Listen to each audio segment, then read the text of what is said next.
Hello à tous, je suis Andrea Pierre, aka Andy, entrepreneur et fondatrice de l'application d'inspiration de voyage Odos. Aujourd'hui, je ne vous emmène pas voyager, mais je vous guide vers le chemin de la positivité pour une vie meilleure et une meilleure humeur avec The Feel Positive Podcast. Ce podcast vous accompagne au début, milieu ou fin de journée pour vous apporter des bulles de positivité et une dose d'énergie dans ce monde bien mouvementé.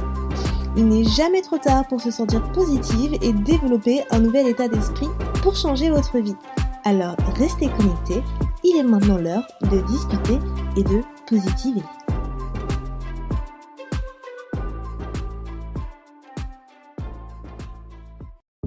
Si tu écoutes mon podcast depuis un moment, tu as sûrement remarqué que la couverture pour cet épisode a changé. Je te rassure, tu es toujours en train d'écouter le Feel Positive Podcast, mais aujourd'hui, tu écoutes un spécial épisode Feel Secure. Les épisodes Feel Secure sont des discussions avec des personnes qui me racontent leur histoire sur quelque chose qui les empêche d'être positives ou positifs au quotidien. Dans ces épisodes, on ne juge pas, on écoute et on apprend. Bienvenue dans l'épisode Feel Secure.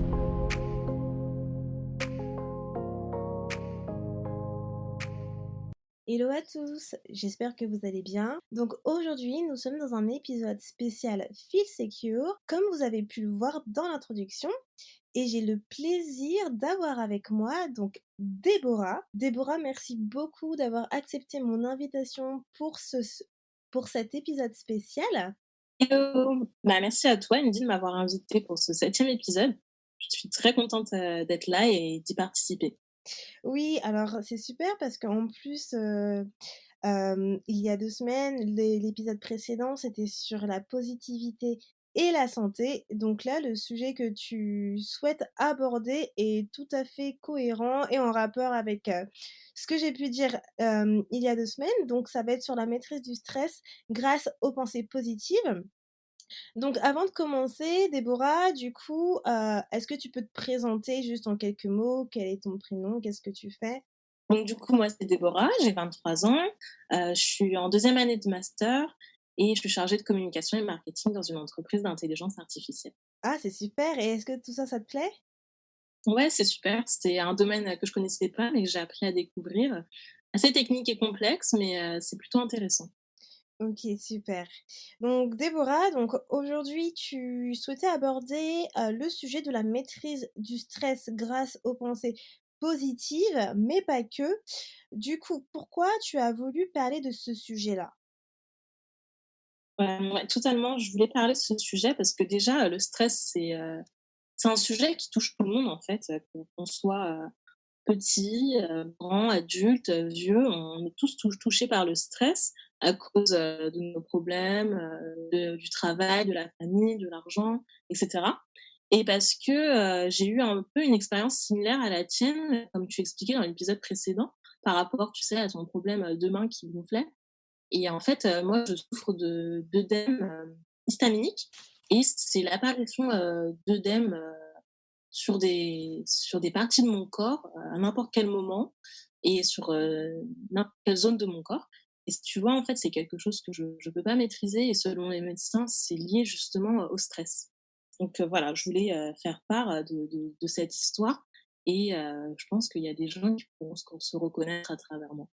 C'est vrai que c'est super frustrant parce que du coup, moi j'ai été dans la même situation que toi, dont je parle dans mon épisode précédent par rapport à ma main quand j'ai dû aller aux urgences et c'est super frustrant quand tu ne sais pas, d'une, d'où vient la cause.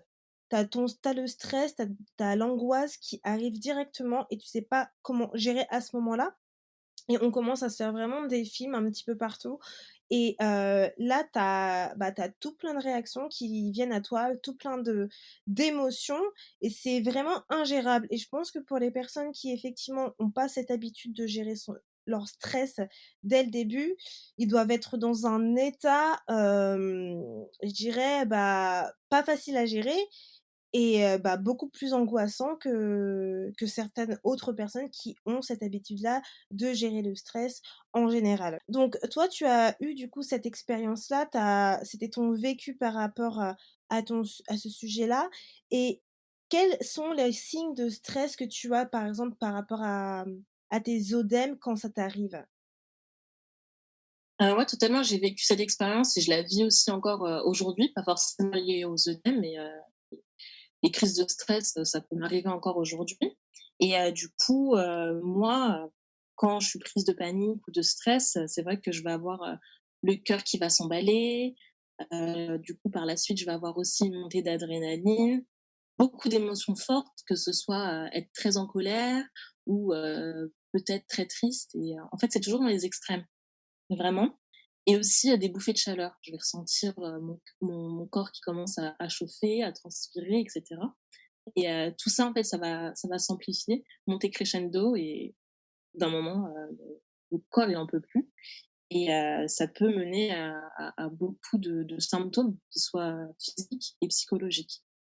Et est-ce que tu as toujours les mêmes signes de stress pour, tout type de conditions ou tu as des signes différents pour chaque type de condition? C'est-à-dire, est-ce que quand par exemple, pour tes ODEM, tu as un type de stress où ça va être, les bouffées de chaleur, peut-être des TOC et par exemple, lorsque le stress à l'arrivée d'examen, ça va être un autre type de stress, un autre type d'émotion que tu as? Ouais, bien sûr, totalement.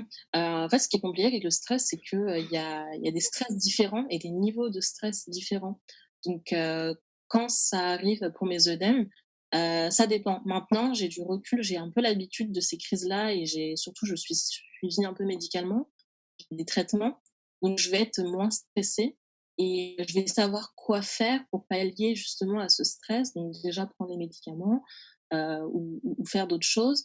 Mais quand c'est,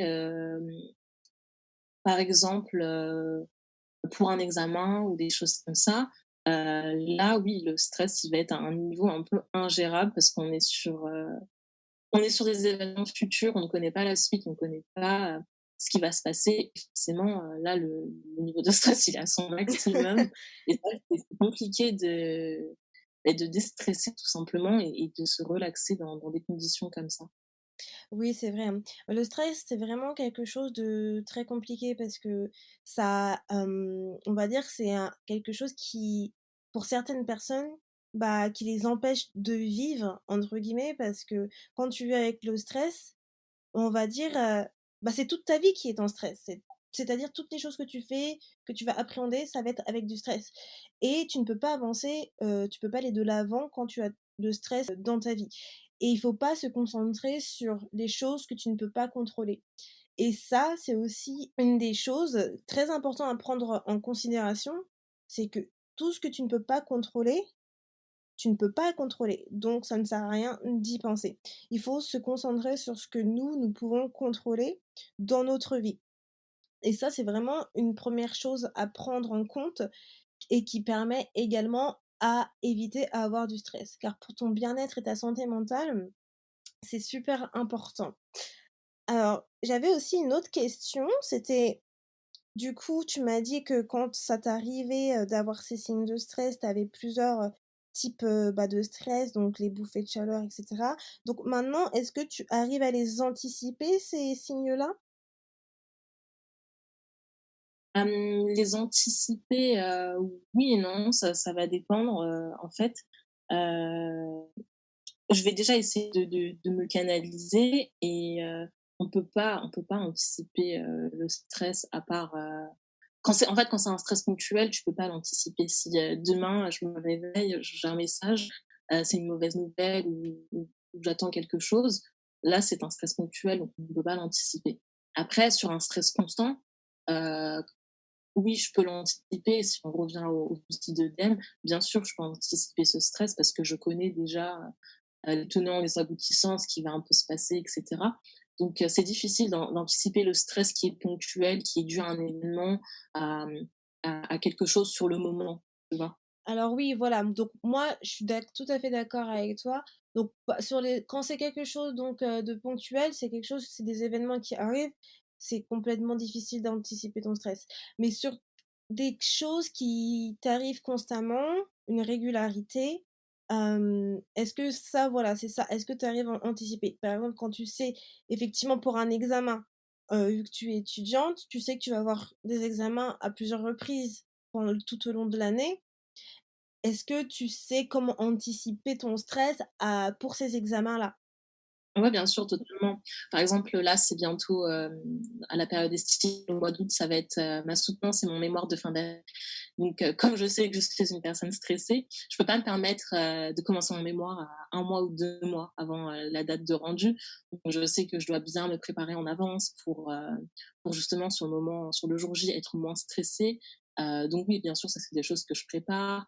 Je sais que, pareil, l'oral, je dois le réviser, je dois m'entraîner.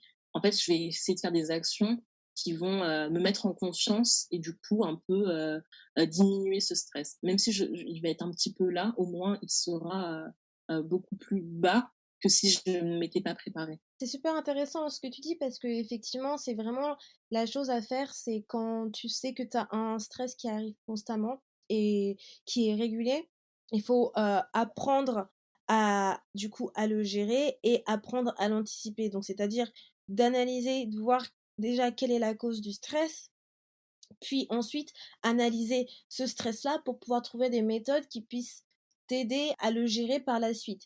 Et là, effectivement, au fur et à mesure, quand tu as des situations telles quelles comme le stress pour un examen, vu que c'est constant, régulier, tu trouves la cause du stress, tu l'analyses, donc tu vas anticiper et trouver des méthodes qui vont t'aider à diminuer le stress. Donc ça, c'est super bien parce que comme tu as dit, même si tu ne le fait pas disparaître directement, totalement.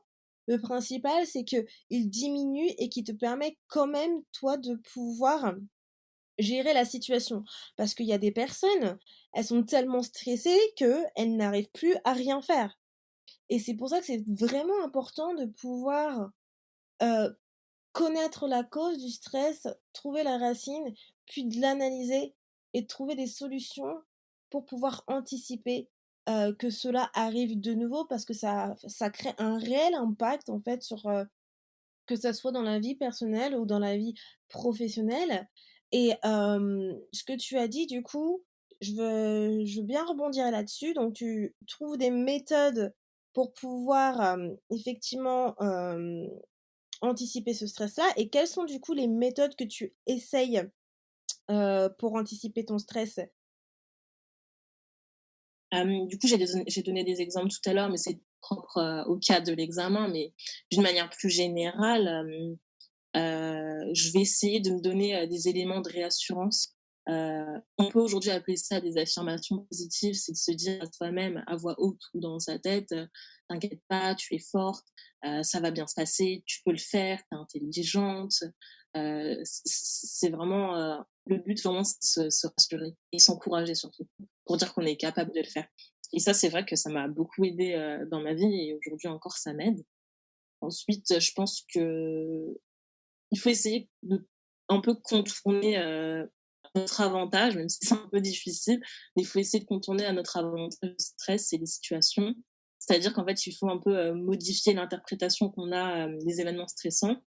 Par exemple, là, à quelques mois de mon mémoire, au lieu de me dire, «Oh non, je vais le rater, ça va être super dur, si je le rate, je vais devoir repasser mon année» et cetera. Hop, je retourne la situation et je me dis, «Voilà, si je ressens ces émotions-là, c'est que c'est important pour moi, ça va être un tournant dans ma vie, ça va signer la fin, de 5 longues années d'études, c'est génial, ça va être une bonne expérience, je vais pouvoir enfin, partager tous mes mois d'études» et cetera. Donc juste en pensant différemment, en fait, et ben même intérieurement, ça va changer, ça va tout changer. Mmh. Donc je pense que ces 2 points sont importants et si je pourrais en citer un dernier, comme méthode, ce serait, la respiration. C'est hyper important de contrôler sa respiration.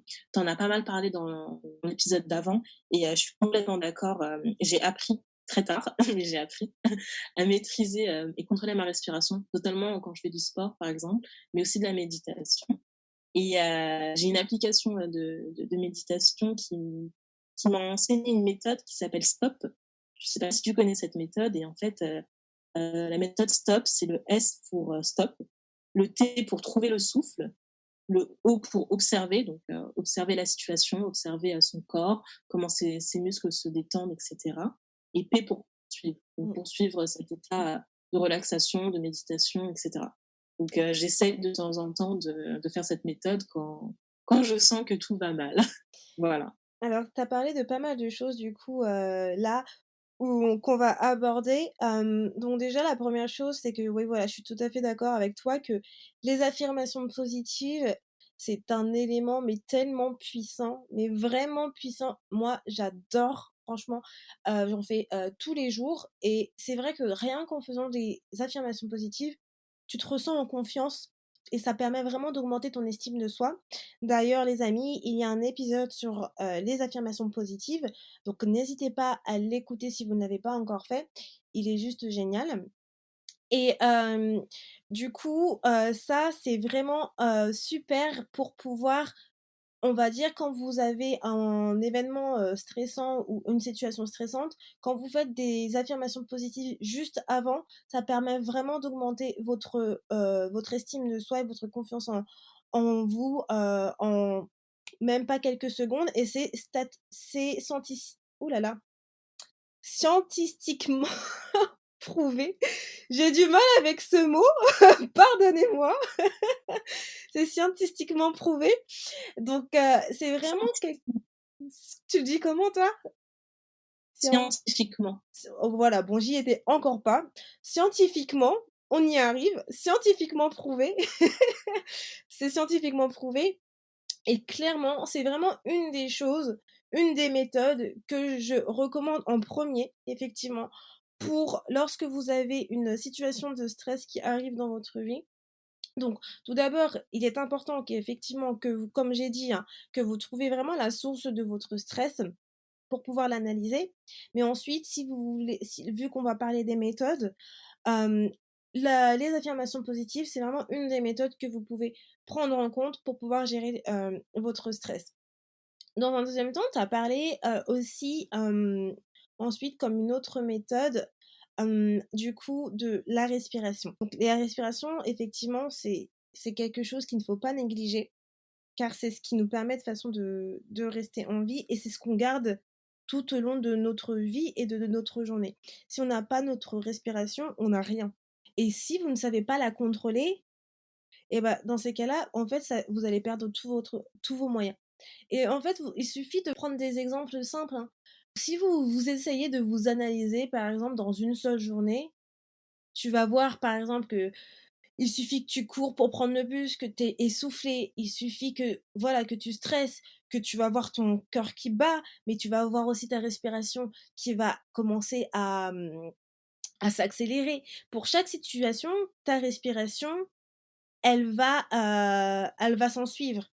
Donc, il est vraiment important de pouvoir contrôler sa respiration car ça, en fait, ça va aussi contrôler votre esprit. Et tout ça, en fait, la méditation, ça va vous aider également à le faire.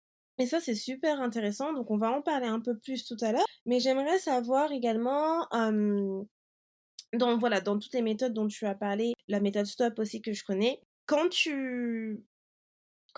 tu te trouves dans ton état de stress, quel type de pensée tu as à ce moment-là?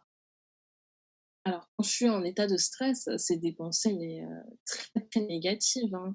Et comme tu l'as dit tout à l'heure, pour les personnes, qui ont pas confiance en soi, le stress en un clin d'œil, il tue toute ta confiance. Et si on n'apporte Mmh, pas justement ces éléments qu'on a cités tout à l'heure, ça peut vraiment, être, très problématique. Du coup, ça va être des pensées négatives, des pensées aussi qui vont être dévalorisantes, pour notre personne. Donc ouais, c'est vraiment en fait, le stress, ça te met vraiment dans une bulle anxiogène, de négativité et c'est important de sortir de cette bulle et de passer, ce stress, de briser ce stress parce que y rester, ça peut être fatal, quoi, pour des personnes. mmh, c'est exactement ça, hein. Mais vraiment, hein, et tu as dit le mot, c'est fatal. Parce que c'est vraiment fatal en vrai. C'est qu'il y a des gens qui n'arrivent vraiment pas à gérer leur stress et que bah, ça les empêche vraiment de vivre. Et dans l'épisode, précédent, du coup, je vous parle effectivement de l'impact de nos pensées négatives sur notre santé physique et mentale. Et là, du coup, tu nous parles de problèmes concrets et on voit bien que le stress agit vraiment sur notre santé mentale et également notre santé physique puisque mentalement, voilà, on a vraiment des émotions qui, nous traversent l'esprit, des mauvaises émotions. Puis, ensuite, tout ceci a un impact sur notre santé physique. Donc ça peut être des douleurs musculaires, ça peut être, bah, du coup, du trouble de sommeil parce que forcément, quand tu stresses, parfois, tu n'arrives pas à dormir et aussi, comme je donnais un exemple, dans l'épisode précédent, c'est que les il y a des personnes, par exemple, quand elles sont stressées, soit elles peuvent s'attaquer à la nourriture en mangeant beaucoup, soit elles peuvent ne pas manger. Ça peut être aussi dans le sens opposé. Donc il y a vraiment pas mal de facteurs qui entraînent quand tu es stressé, des facteurs négatifs. Si je peux rebondir sur ça, le stress, c'est source d'addiction. Il y a beaucoup de personnes qui ont commencé une addiction à cause du stress, comme tu disais, le fait de beaucoup manger ou même, le tabac et cetera. Des fois, c'est des personnes qui n'en avaient pas et à cause du stress, ça a mené à des addictions. Bah, c'est exactement ça, c'est que parfois tu entends des gens qui disent, «Oh je suis stressé, j'ai besoin d'une cigarette» ou «J'ai besoin d'un verre». Alors que c'est ce genre de pensée ne devrait même pas arriver en fait. Tu es stressé, c'est pas un verre ou une cigarette que tu dois prendre. Parce que, déjà la cigarette et boire, ce n'est pas, bah, bon pour la santé. Donc rien que cela, imagine une personne qui stresse au quotidien, bah, forcément, elle a pas une vie saine. Donc c'est vraiment très important, à prendre en compte, que le stress, c'est vraiment un facteur négatif, dans notre vie et c'est pourquoi il faut trouver des méthodes très rapidement pour pouvoir gérer son stress. Donc on a parlé, du coup, des affirmations positives comme première méthode pour pouvoir gérer le stress, qui sont, bah, du coup, des affirmations que vous pouvez faire. Je vous invite à écouter l'épisode si vous ne l'avez pas encore vous ne l'avez pas encore écouté. Je vous donne aussi un petit exercice à la fin de l'épisode sur les affirmations positives, sur comment vous pouvez créer vos propres pensées positives. Donc ça peut vous aider pour une première fois, si vous le souhaitez. Ensuite, on a la deuxième méthode où tu parlais de la respiration. Donc ça, on peut l'associer à la méditation, hein, tu es d'accord? Et du coup, toi, tu as dit que tu faisais de la méditation, donc quel type de méditation tu utilises? Ouais, je fais de la méditation depuis peu, et du coup, bah, ça va dépendre encore une fois du niveau de stress. Quand c'est un niveau de stress, qui est ponctuel ou qui est, un peu élevé, ça va être une méditation, non guidée. Donc je me sens un peu, on va dire, légitime de le faire, moi-même. Mais quand ça va être, un stress, chronique, constant sur une longue durée, par exemple, comme pour, mon mémoire, bah là, je vais plus, faire de la méditation guidée parce qu'en fait, si tu veux, le stress, il est tellement fort que je me dis qu'il peut prendre le dessus sur mes pensées et dans ma méditation, guidée. C'est pour ça que je préfère me laisser guider par quelqu'un et vraiment lâcher prise. Je sais pas si tu vois où je veux en venir? Mmh. Ah oui, non, mais je comprends totalement. Hem, Ce que tu veux dire, c'est comme quand tu fais des cours de yoga avec une personne ou quand tu te les fais toi-même. Heu, pour moi, dans ma tête, c'est la même chose et c'est vrai que la méditation guidée, bah, justement, c'est bien quand tu es stressé parce que la personne, elle te guide, donc c'est elle qui va guider tes pensées, c'est elle qui va te dire quoi faire, hem et tu te sens, en fait, juste un peu, comment dire?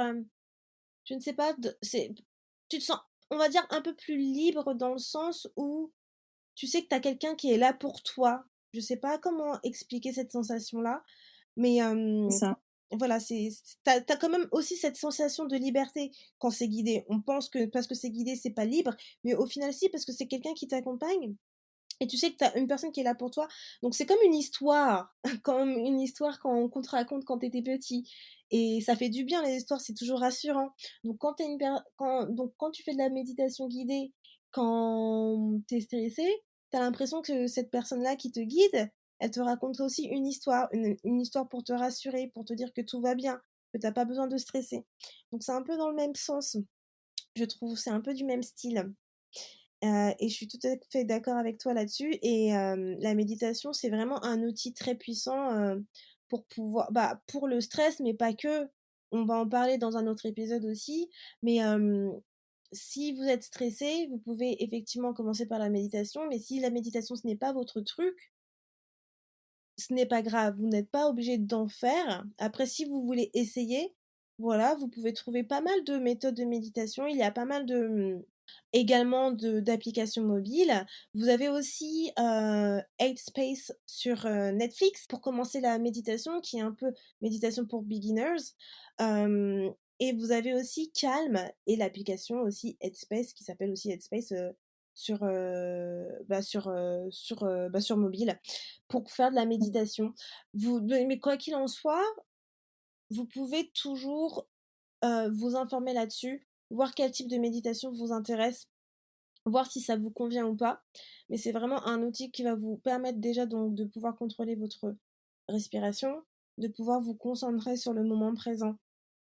Si je peux, rajouter quelque chose, c'est que la méditation, il faut pas voir quelque chose, faut un peu dédramatiser, la chose, je sais pas si c'est le bon mot, mais c'est quelque chose qu'on doit s'approprier. C'est-à-dire que ça va vous accompagner dans votre vie, par rapport à votre style de vie, en fait. C'est pas quelque chose qui va s'imposer à vous, c'est vraiment quelque chose que vous allez, vouloir et qui va juste s'imbriquer, pour faciliter votre, style de vie et comme, disait Andy, vous allez trouver votre propre style de méditation par rapport à votre style de vie et ça va devenir beaucoup plus facile. Donc la méditation, ça peut être juste, par exemple, se poser 15 minutes et écouter, une musique calme qu'on aime bien ou se poser dans une posture, faire, voilà, faire des étirements avec, un paysage sonore, voilà. Il y a plusieurs types de méditation et ça doit être, en fait, la continuité, d'un style de vie et ça doit pas être imposé.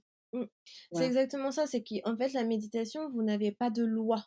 C'est vraiment, vous n'avez pas de loi, vous pouvez faire de la méditation allongée et vous faites comme vous le sentez. Donc c'est pour ça que vous pouvez vous l'approprier et que vous pouvez essayer. Tout le monde peut faire de la méditation. Vous n'avez pas besoin d'être, des spécialistes pour pouvoir faire de la méditation ou vraiment, aimer ça, aimer le spirituel ou quoi que ce soit. C'est accessible à tous. Donc c'est vraiment un outil que vous pouvez utiliser dans votre routine au quotidien ou quand vous le sentez. Après, quand vous commencez à le faire au quotidien plusieurs fois, vous allez voir, vous allez l'adopter et vous allez vous sentir justement quand vous ne faites pas de méditation, vous allez vous sentir un vide dans votre vie. Moi, je médite on va dire tous les jours, j'essaye de le faire tous les jours et quand je ne le fais pas, je sens que j'ai besoin de méditer parce que c'est vraiment une routine que j'ai acceptée dans ma vie et qui me convient et qui me fait du bien et j'ai toujours réussi à bien gérer mon stress, pas forcément grâce à la méditation parce que j'avais d'autres méthodes qui m'aidaient, mais la méditation, ça me permet vraiment de compléter ma gestion du stress. Donc c'est super intéressant d'essayer. Alors, du coup, ensuite, comme autre méthode vous pouvez utiliser pour pouvoir gérer votre stress, c'est le sport. Donc est-ce que toi, Déborah, tu utilises le sport aussi comme méthode de gestion du stress?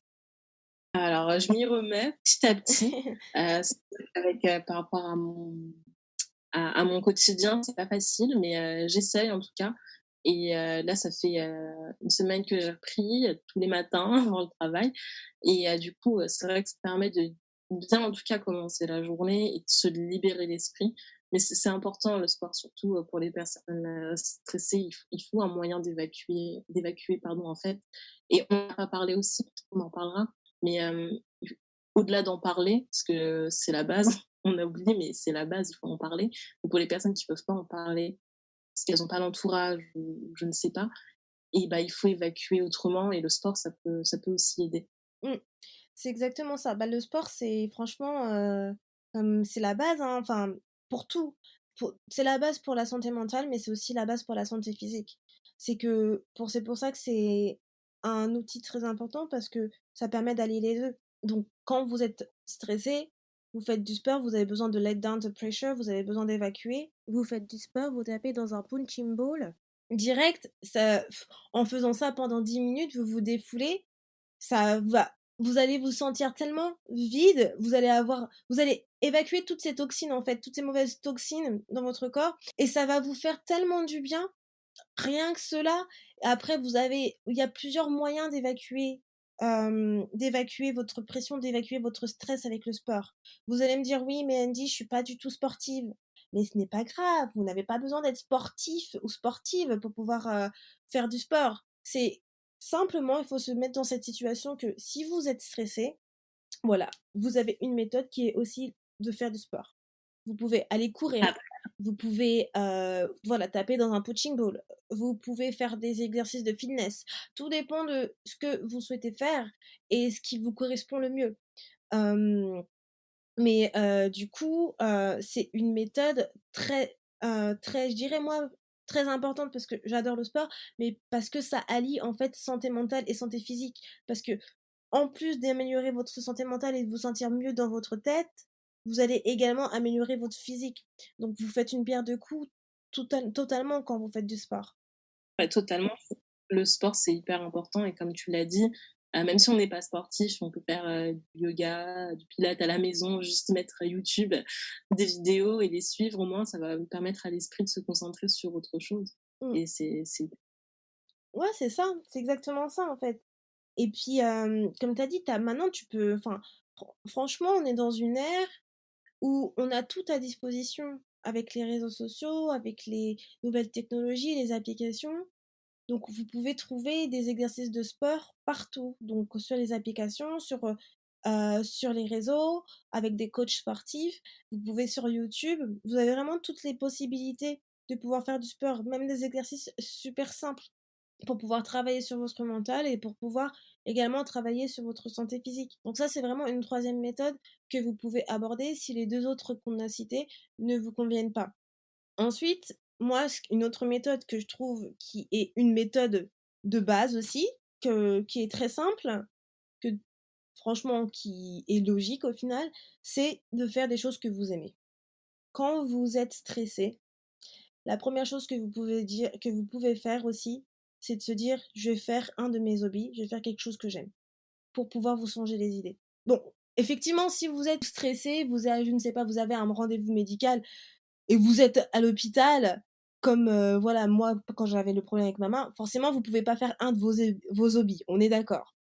Mais je pars sur, par exemple, si vous savez que vous avez une situation, qui va vous amener à stresser et qui arrive peut-être d'ici quelques jours et que vous commencez déjà à avoir le stress en vous, vous pouvez l'anticiper à pouvoir faire des choses que vous aimez. Je ne sais pas, quels sont vos hobbies? Si vous aimez le dessin, faites du dessin. Si vous aimez peindre, peignez. Si vous faites de la musique, jouez. Je sais pas, si vous faites du piano, de la guitare. Prenez du temps de jouer de votre instrument. Faire simplement des choses qui vous plaisent, que vous aimez pour pouvoir vous sentir bien, en fait, pour votre bien-être personnel. Donc votre self-care, il va jouer énormément à ce moment-là, justement pour la gestion du stress. Parce que c'est comme ça que vous allez vous sentir bien, que vous allez vous, dégager des bonnes hormones, en fait, pour votre corps, pour vous, pour votre esprit. Et dès que ça, votre esprit va le comprendre, du coup, vous lui envoyez le bon message. Vous lui envoyez le message: «Bon, je prends du temps pour moi, je prends soin de moi, je fais quelque chose que j'aime». Donc faire quelque chose que vous aimez, ça vous apporte du positif. Donc ça, votre cerveau, il le sait aussi. Donc forcément, vous augmentez votre jauge de joie, de happiness en vous et vous la ne faites pas descendre. Donc c'est ça qu'il faut faire. Faut continuer à faire ce que vous aimez. Et toi, qu'est-ce que tu en penses, Déborah?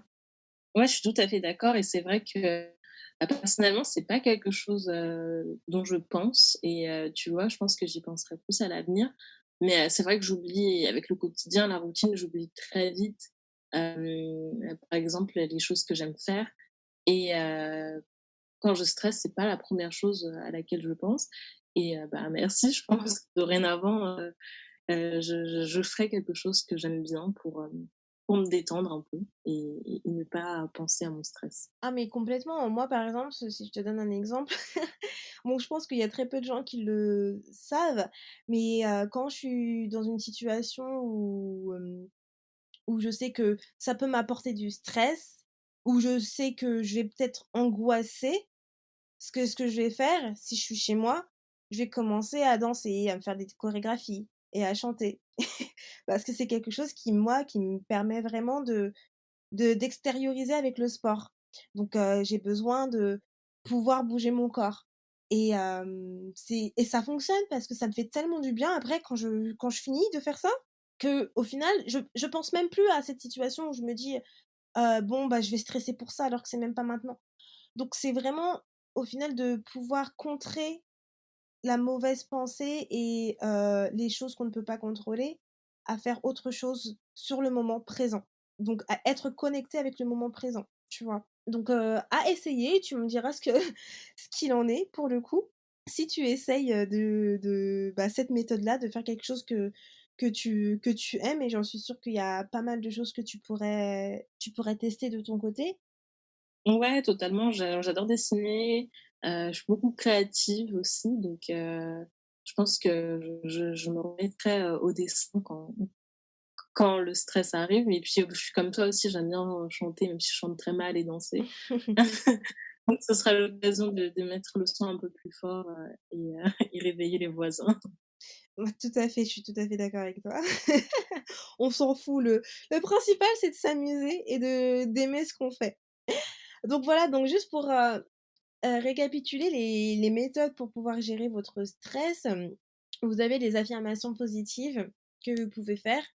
Vous avez la méditation, et la respiration, donc pour pouvoir contrôler votre respiration. Vous avez le sport et vous avez aussi les choses qui donc faire des choses que vous aimez. Donc voilà, ça c'est 4 méthodes, il y en a pas mal d'autres, hein, mais on va pas tous les aborder. Mais voilà, c'est 4 méthodes que moi je trouve qui sont importantes et qui peuvent être aussi essentielles, dans votre routine, et que chacun d'entre nous peut trouver une méthode qu'il aime faire et qui va permettre de gérer son stress.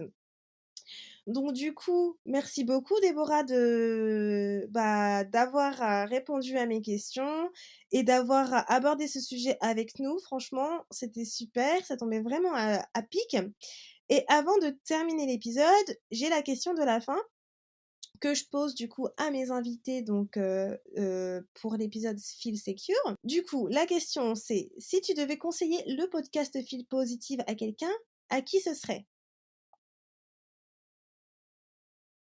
Alors si je devais conseiller le podcast, Feel Positive à quelqu'un, ce serait, à ma sœur, une de mes sœurs qui je pense ça lui ferait du bien, on vit tous une période difficile et donc je pense que dans le métro, dans les transports, dans les oreilles, un petit boost le matin, ça lui ferait du bien pour commencer sa journée, donc voilà. J'adore. Super, bah écoute, tu sais ce qu'il te reste à faire, hein. Demande à ta juste à envoyer le lien à ta sœur pour qu'elle l'écoute dans le métro. Bah super Déborah, merci beaucoup, d'avoir accepté l'invitation encore une fois, et puis, à bientôt et à la prochaine pour un nouvel épisode donc de Feel Secure et de Feel Positive. Ciao! Si toi aussi tu es intéressé par un épisode Feel Secure, n'hésite pas à envoyer un message depuis le formulaire de contact de mon site internet andreagpierre.com ou à l'adresse email andreagpierre@gmail.com. N'oublie pas, tu n'es pas tout seul et je suis là pour t'écouter et t'inspirer.